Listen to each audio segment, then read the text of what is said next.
Hello everyone, আমরা চলে আসছি আজকে রায়গঞ্জে সার্কেস দেখতে। হ্যাঁ, আমরা চলে আসছি আজকে সার্কেস দেখছে, টার্জান সার্কেস।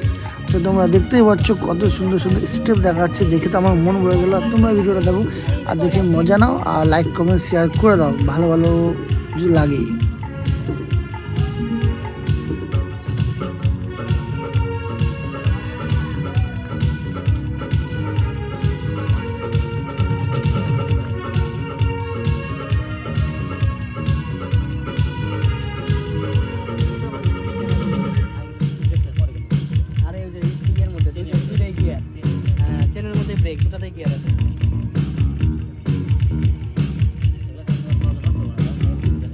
পেট্রোলটা বেশি দিতে হচ্ছে এরকম মনে হচ্ছে।